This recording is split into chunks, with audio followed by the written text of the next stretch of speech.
لله نحمده ونستعينه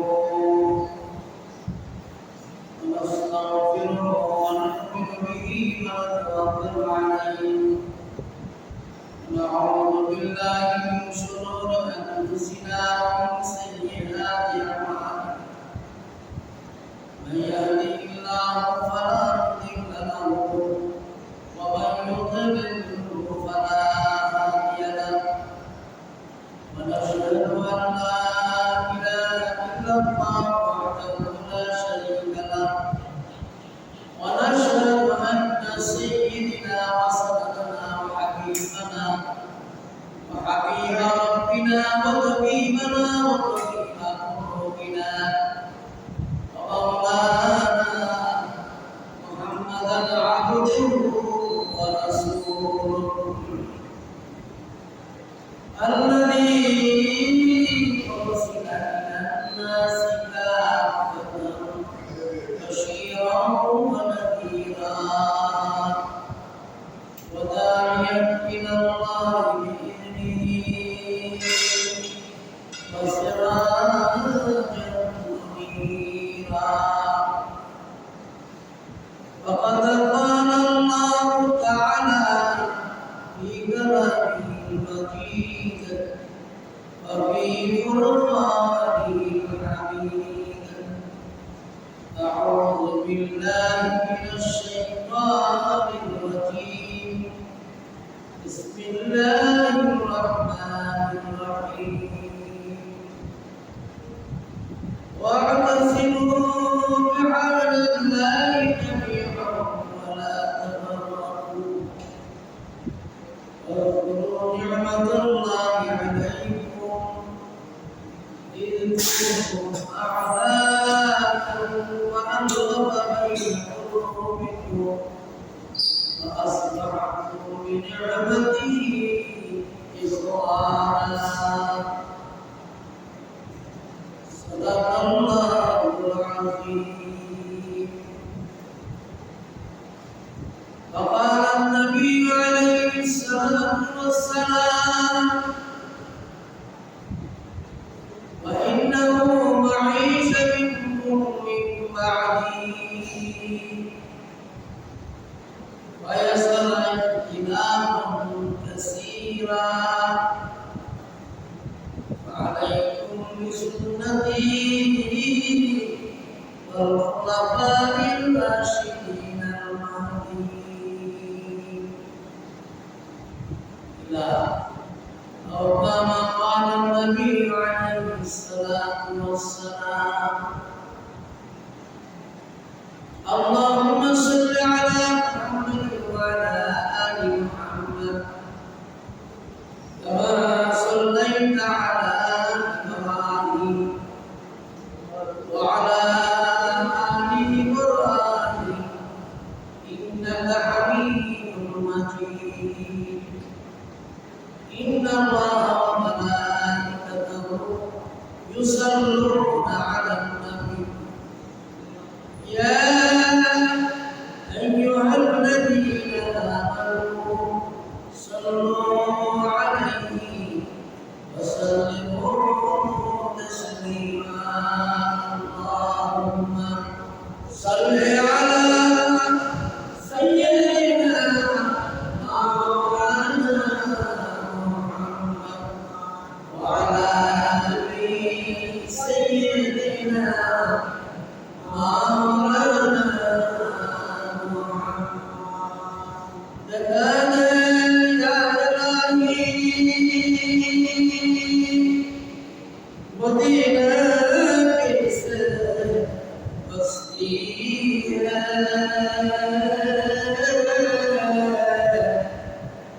جسنا لا تدين خداكي رحمة ورسلها اللهم صل على سيدنا مولانا محمد وعلى آل سيدنا مولانا محمد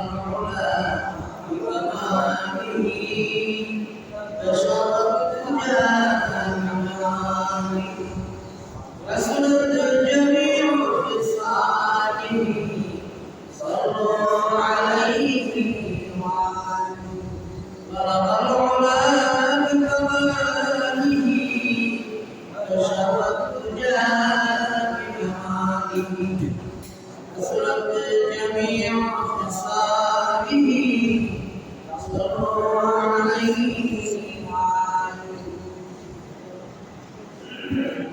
يا مسلم کو زندہ تمنا دے جو دل میں کرما دے اور رب کرما دے بلغنا کمالی کشفت تجاهي أسرت جميع خصاله صلوا عليه وعلى اللهم صل وسلم وبارك عليه الحمد لله والله দরবার শুকর যিনি আমাদেরকে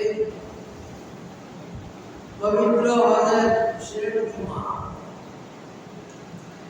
হজের মাসের শেষ জুমা ইস্তিদাশার বসার নামাজ পড়ার সুযোগ মুসলিমের দূরে সুরে শুকরিয়া দিয়ে দিলাম আলহামদুলিল্লাহ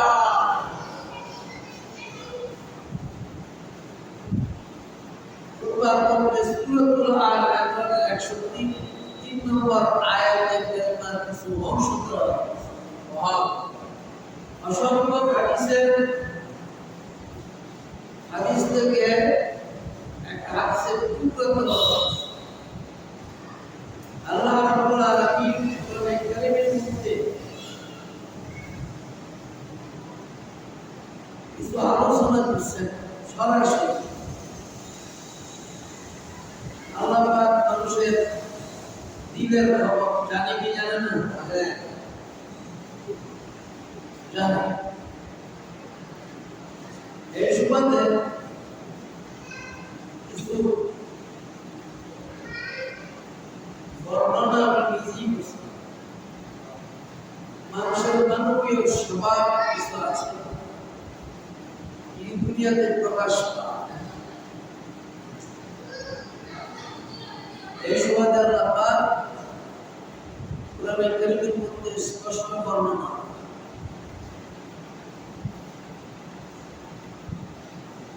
আল্লাহ রাব্বুল আলামিন বলেন হে নবী আপনি জানায় দেন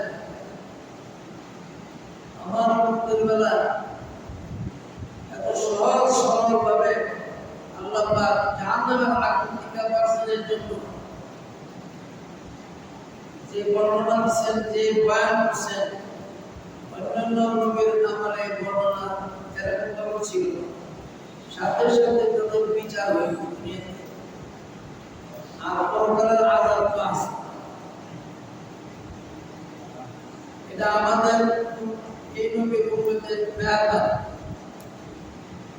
আল্লাহ নবী দোয়া করছেন দোয়ার বদৌলতে দুনিয়াতে আমাদেরকে আল্লাহ পাক সুস্থ রাখেন চারা পাবেন অন্যান্য নবীর আমলে তাদের উম্মতের উপর বিভিন্ন প্রধানমন্ত্রী লিপ্ত থাকতো তাদের চারা পালেন জাতি গোষ্ঠী ব্যক্তি এই কথাগুলো কোরআনের মধ্যে আল্লাহ পাক রেকর্ড করেছেন গত জুমা যে আয়াত পড়ছি যে হাদিস পড়ছি এই জুমায় আয়াত নয় হাদিস না আল্লাহ রাব্বুল আলামিন বলেন হে নবী আপনি জানায় দেন তারা যেন আল্লাহ রাব্বুল আলামিনের পক্ষ থেকে যে হুকুম এমনি যেন আঁকড়ায় ধরে আল্লাহর হুকুমকে যেন আঁকড়ায় ধরে সুবহানাল্লাহ সরল হয়ে যেন তারা দুনিয়াতে বসবাস করে বিচ্ছিন্নতাতে না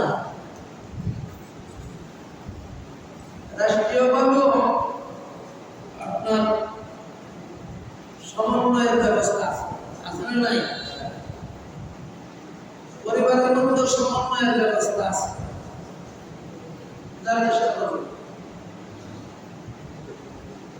গ্রামের মধ্যে এলাকার গোষ্ঠী প্রত্যেক জায়গার মধ্যেই সমন্বয়ের ব্যবস্থা আল্লাহ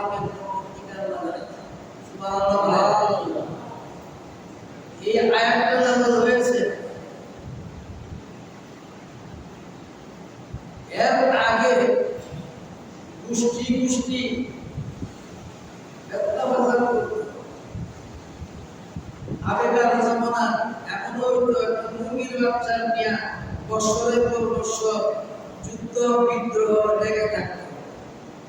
এমনকি প্রতিশোধ নেওয়ার জন্য নাতি পুতিরা ওসিয়ত করে গেছে। নাতি পুতিরা কি ওসিয়ত করে গেছে। ইসলাম এমন একটা সুন্দর ব্যবস্থা। আল্লাহ রাব্বুল আলামিন দেখেন এরমে আপনি জানেন আপনার আগে যত পৃথিবীতে মানুষ ছিল তারা ফিতনা ফাসাদে লিপ্ত থাকতো, আপনার উম্মতকে সতর্ক করে তারা যেন আল্লাহর হুকুমকে আঁকড়ে সুন্দরভাবে ধরে তারা যেন বিচ্ছিন্ন না হয়। ওয়াতাসিমু বিহাবলিল্লাহি জামিআ, তোমরা আল্লাহর হুকুমকে আঁকড়ে ধরো। সাহাবায়ে কেরাম যেভাবে আল্লাহর হুকুম যেভাবে মানছেন ওইভাবে মানার চেষ্টা, আল্লাহ পাকের নির্দেশ। বেলাল রাদিয়াল্লাহু তাআলা কে বলছে, বেলাল কলমা ছাড়ো, নতুবা জীবন যাবে। বেলাল বলে, জীবন যাইতে পারে তো নবীর কলমা সময় ছাড়বো না। এই ছিল আল্লাহ পাকের ধরা কৌশল। সাহাবায়ে কেরাম এভাবে রান গেছে কিন্তু কলমা ছাড়ছে। এক সাহাবী মুসলমান হওয়ার পরে তাকে উলঙ্গ করে বের করে দিয়েছে।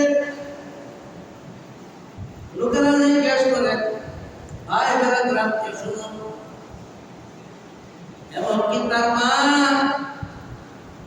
বলতেছে, বের হয়ে যাও, মুহাম্মদের কলমা কেন বরণ করলা আল্লাহর নাম ছেড়ে দিয়া? এখনো সেই কি চালু আছে? বিদ্রোহী যদি মুসলমান হয় পৈতৃক সম্পত্তি পায় না, এমনকি বাড়ির থেকে পর্যন্ত তারা ঠিক ধরে না।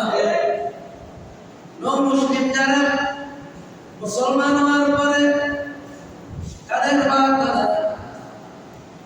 তাদেরকে গ্রহণ করে না। এরকম ভাবে যখন সাহাবী মুসলমান হয়ে গেছে, বের করে দিয়েছে বাড়ির থেকে, বের হয়ে যাও। এমনকি পরনের কাপড়টা সহকারে খুলে রেখে দিয়েছে।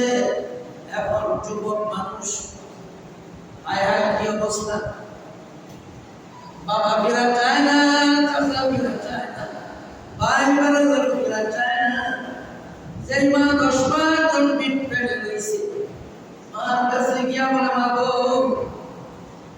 আমি মুসলমান হয়েছি, এই অপরাধে বাড়ির থেকে বের করে দিয়েছে। ভালো কথা, আমাকে একটু কাপড় দাও, আমার লজ্জাস্থান মা ডাকে ডেকে বলে, বাপ দাদার ধর্মের মধ্যে গ্রহণ করা যায় না, এই জন্য তোমাকে দেওয়া যায় না। তবে সন্তান হিসাবে এতটুকু অনুভূতি আমি করতে পারি, এতটুকু আশা করতে পারি। আমার একটা সিরাত আছে, তোমাকে দিয়ে দিলাম। সুবহানাল্লাহ। হযরত আব্দুল্লাহ এই সিরাত সামান্য একটু বের দিয়ে আল্লাহ রাস্তা করে শুধু মদিনায় গিয়েছে। মদিনায় সাহাবীরা বসা আল্লাহর নবীর পাশে। আব্দুল্লাহ 550 কিলোমিটার খায়া না খায়া পায়ে হেঁটে চলে যায়। আল্লাহ নবী জিজ্ঞেস করেন, আব্দুল্লাহ তোমার এই অবস্থা কেন? অপরাধ কলমা গ্রহণ করেছি, বাড়ির থেকে বের করে দিয়েছে, মাও আমাকে দেয় নাই, এই সুবাদে আপনার সুন্দর চেহারা দেখার জন্য মদিনায় চলে আসছি।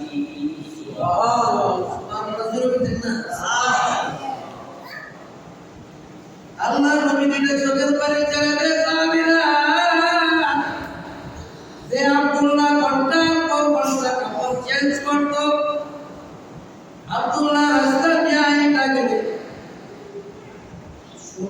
তার শরীর থেকে বের হইতো। মক্কায় এত বড় ধনী, এত বড় ব্যবসায়ী, মক্কার মধ্যে আর দ্বিতীয় ছিল না। আজকে তাই এই কোন অবস্থা সাহাবীরা সাক্ষী তখন কলমা গ্রহণ করার পরে যারা দুনিয়াতে এই অবস্থা হয়, আল্লাহ পাক তাদেরকে সামনে গ্রহণ কইরা জান্নাতের পুষ্প করে দেয়। এই কথাগুলো আয়াতের মধ্যে আসছে। আল্লাহ রাব্বুল আলামিন বলেন, তোমরা ঐক্যভাবে হে মুসলমান জাতি, ইসলাম গ্রহণ করার পরে তোমরা ঐক্যভাবে একত্রিত থাকো। আল্লাহর যুগে মজবুত করে ধরো, বিচ্ছিন্ন করো না, ধাক্কাবাজি করো না। দেখা গেছে ইসলামের মধ্যে বহুত বারকাবাজি আছে, আছে না? কাবার সরাসরি এক মোল্লার এক বিশ্বাসের দেখতে না, সব তাদের মধ্যে আছে, সাধারণ পাবলিকের মধ্যেও আছে, আওয়াম নাসের মধ্যেও আছে, অতীত ছিল, বর্তমানও আছে, ভবিষ্যতে থাকবে। তবে বেশি আল্লাহ পাক ওই দিকে লক্ষ্য করে কোরআনের আয়াত নাযিল করেছেন, ওয়ালা তাফাররাকু, তোমরা বিচ্ছিন্ন হয় না। যেরকম ভাবে বকরির পাল বিচ্ছিন্ন হইলে যেরকম বাঘে আক্রমণ করে, সিংহ আক্রমণ করে, হে মুসলিম জাতি, ও সাহাবীরা শুনো, আল্লাহর পক্ষ থেকে নির্দেশ, তোমরা যদি ঐক্য না থাকো তাহলে শয়তান মর্দুদ তোমাদেরকে বিচ্ছিন্ন করবে। শয়তান মর্দুদ তোমাকে দুনিয়ার মধ্যে এমন বিচ্ছিন্ন ভাবে চলাফেরার সুযোগ দিবে, তোমাকে জান্নাতে যাইতে দিবে না, জাহান্নামের রাস্তা খোলা আছে। শয়তান চায় তোমাকে জাহান্নামে পৌঁছায় দিতে। সুতরাং ঐক্যভাবে এরকম আল্লাহর যুগে আঁকড়ে ধরো, আমল করো ইখলাসের সঙ্গে। আল্লাহ বলেন, তোমাদেরকে আমি যে নিয়ামত দান করেছি, তোমাদেরকে ইসলাম গ্রহণ করার পরে কেউ দেখতে পারে নাই। 3 বছর পর্যন্ত অমুক্ত অবস্থা, খানা নাই, পিনা নাই, একে অপরে তোমাদেরকে তিরস্কার করত। ভাই ভাইকে দেখতে পারে নাই, মা সন্তানকে দেখতে পারে নাই। এমন অবস্থা আল্লাহ অন্তরের ভিতরে, তোমাদের অন্তরের ভিতরে এমন দয়া সৃষ্টি করে দিয়েছি। কিন্তু মুসলমান হওয়ার সুবাদে এক মুসলমান আরেক মুসলমানের জন্য জান দেয়। ঠিক কি বলে না? মদিনায় হিজরত করার পরে আল্লাহ নবী মুহাজির ও আনসারদের কর্তৃত্ব বন্ধন করে দিলেন। এক সাহাবী ডেকে বলেন, ভাই মক্কা থেকে চলে আসছেন, টাকা নাই, পয়সা নাই, ঘর নাই, বাড়ি নাই, কোনো কিছু নাই, আমি আমার সম্পদের অর্ধেক আপনাকে দেব, আর আমার 2টা স্ত্রী আছে, আমি এক স্ত্রীকে তালাক দিব, আর আপনি যাকে ইচ্ছা তাকে আপনি গ্রহণ করতে পারেন, যাকে মনে চায় তাকে আমি তালাক দিয়ে দিব, আপনি দ্বিতীয়বার তাকে বিয়ে করে ঘর সংসার করেন। সাহাবী বলে, ভাই আল্লাহ নবী কর্তৃত্ব বন্ধন করে দিয়েছেন, এটাই যথেষ্ট, খানা দিতে হবে না, সম্পদ দিতে হবে না, এতটুকু সম্মান দিয়েছেন, আল্লাহর পক্ষ থেকে যে সম্মান পেয়েছি এটাই যথেষ্ট। নিজে সব কিছু কুড়ায়া খাবো, নিজে ব্যবসা করবো। ওই সাহাবী দুনিয়ার টাকা অবস্থা, ব্যবসার বিনিময়ে আল্লাহ রাব্বুল আলামিন এরকম সম্পদ দান করেছেন, মদিনার বাজারে 1 নম্বর ব্যবসায়ী হিসেবে আখ্যায়িত হয়েছে। এই জন্য সাহাবায়ে কেরাম ব্যবসা করছেন সুন্নাহ, এরকম ছিল। সাহাবায়ে কেরাম যে কাজটা করছেন এটাই সুন্নতে সাহাবা। নবী যে কাজটা করছেন এই কাজে সুন্নত সুন্নতে রাসূল। সুতরাং বাদ দেওয়া যাবে না। এখন আসে জামিয়া শব্দের অর্থ জমাতপন্থী হওয়া। ইসলামের মধ্যে সর্বপ্রথম জমাতপন্থী হইয়া আল্লাহর হুকুম মানে ঠিক না, পাঁচ ওয়াক্ত নামাজ জামাতের দ্বারা একত্রিত হইয়া মসজিদের ভিতরে যখন আসে, এক সারিতে যখন তারা ধনী গরিব রাজা এবং প্রজা ভেদাভেদ নাই, ঠিক ভেদাভেদ নাই, এক সফরে খাড়ি হয়ে এক সারিতে তারা বাদশাহ মাহমুদ নবী এত বড় বাদশাহ, আয়াত ছিল তার গোলাম মিজান বাদশাহ ডেকে ডেকে বলে কিছু ধারে না কেন, আপনি বাদশাহ লোকে দাঁড়াই গেলে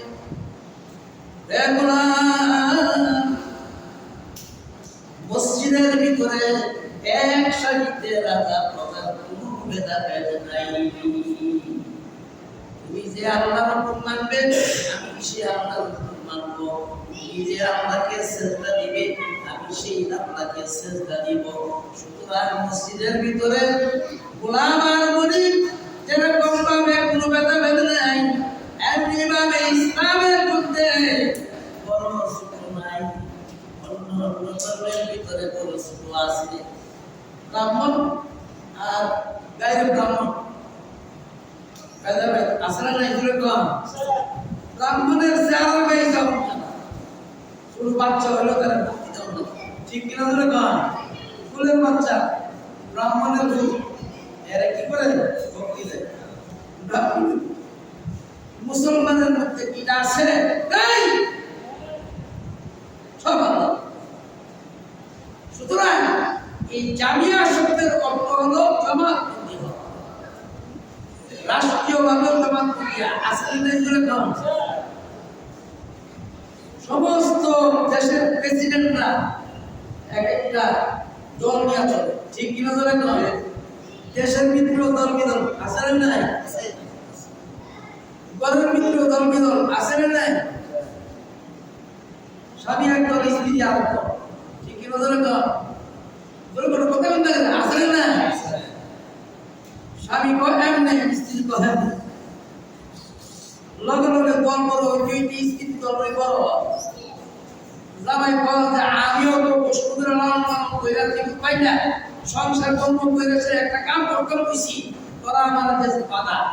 স্ত্রী কয় তুমি চুরাইছো কি হই, সন্তান কয় তুমি চুরাইছো কি হই, কিন্তু তুমি ভয় করার কোনো ক্ষমতা তোমার নাই, কারণ আমাদের গর্ব। ঠিক কি ধরে না? ঠিক কি ধরে না? আমাদের পাওয়ার আছে স্ত্রীকে তালাক দেওয়ার, আমাদের তালাক দিলেন, আমরা জীবন আপনার পক্ষ থাকবো একটাও না, থাকবো কি একটাও না। আমাদের মুদ্রা পয়সা কি হল, কিন্তু ঘরে ঢুকবার ক্ষমতা আপনার নাই।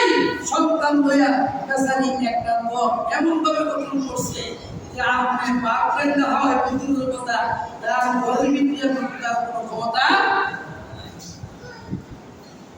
এই জমা।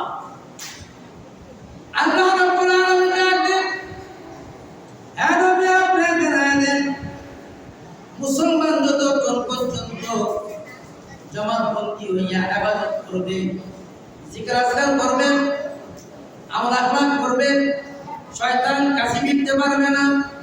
এই জন্য আর ভাবিলে জামাত শুরু করব হাত করে হাত রাখলে শয়তান হয়। এই জন্য জামাতের হুকুম আল্লাহ পাকের প্রকৃতি মানছে, তোমরা ইবাদত করবে ঠিক রাখা ঐক্যভাবে। কারণ তোমরা যদি জামাতপন্থী হও, মানুষ শয়তান তোমাদের কোনো কিছু করতে পারবে না। জিন শয়তান তো দূরের কথা, জিন শয়তান দেখা যায় না, মানুষ শয়তান দেখা যায়। একটা বৈঠক বললে ভয়ানক রকমের আলোচনা হয়, ঠিক কিনা? ধরে কেমনে আপনার আল ফারকু বাইনানা বাইনাহু কেমনে গোষ্ঠী আপনার দল বিদল শুরু হয়। ইসলামের মধ্যে কোনো দল বিদল নাই, জামিয়া জবানবন্দি হবে। তাইলে কি হবে? ইবাদত সুন্দর হবে, শয়তান তোমাদেরকে ওয়াসওয়াসা দিতে পারবে না। যদি তোমরা গ্রামের মধ্যে জমাতবন্দি হও তাহলে এই গ্রামের সফলতা আসবে, কোনো সন্তানাদি নষ্ট হবে না। বাবা ইয়াবা তারা পান করবে না, খাইবে না, শরাব খাইবে না, তারা আগাম প্রোগ্রাম করবে না, মুরব্বীদেরকে শ্রদ্ধা করবে, মুরব্বীদেরকে তারা কি মান্য করবে। জমাতবন্দি হয়ে যদি একটা ডিক্লার দেওয়া হয় 5 ওয়াক্ত নামাজ পড়বা, 1 মাস রোজা রাখবা, হজ করবা, যাকাত দিবা, এই গ্রামের ভিতরে যাতে কোনো অশালীন কাজ না হয়, কোনো মানুষ যাতে কারণে অকারণে কোনো গুনার কাজ না করতে পারে, তাহলে এই গ্রাম সুন্দর হবে কি হবে না? সুন্দর হবে কি হবে না? গ্রাম সুন্দর হবে, সমাজ সুন্দর হবে, আপনার সন্তানও আমল আখলাক বলা হবে। যে সন্তান বাপের গালের মধ্যে সর্বসায়, যে সন্তান মাকে মারে, যে সন্তান বাপকে চিনে না, মাকে চিনে না, ওই সন্তান বাবার পায়ের কদমে কদম খুশি করবে, মার কদমে কদম খুশি করবে, ওই সন্তান হবে আল্লাহওয়ালা আল্লাহ। যদি আপনি ওই সন্তানকে জবানবন্দি কইরা দ্বীনের পথে আনেন, ইসলামের ভিতরে ঢুকাই দিতে পারেন, ইসলাম এত সুন্দর তাকে জান্নাতের পথ দেখায় দিবে।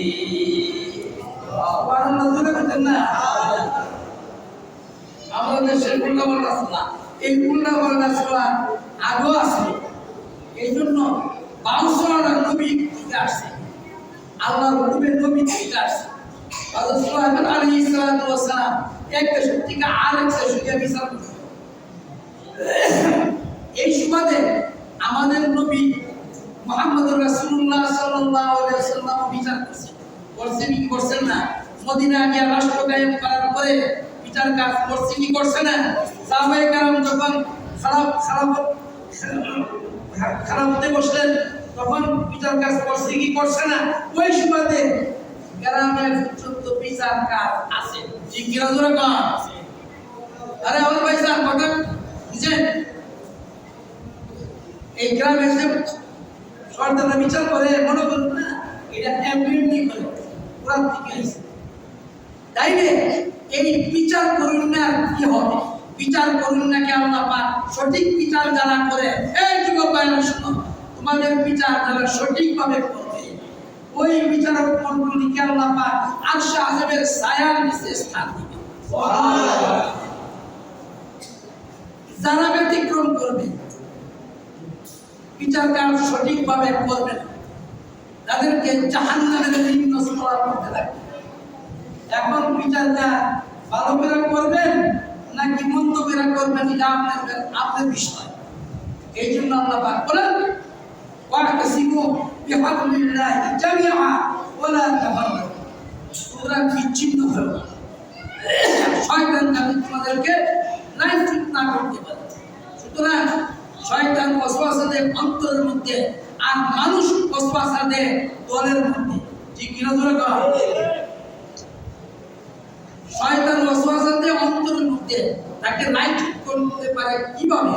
আর মানুষ শয়তান যেগুলি এটি ওয়াসওয়াসা দেয় দলের মধ্যে, সাইবার কোনে একটা যুবক সাইবারটা কেন আরেকটা হলো আজকে এই কথা ধরে নাই, এমন কাছে কামড় দিলে নাই, এমন কাছে না, তোমার সন্তান বড় লাইফ হবে।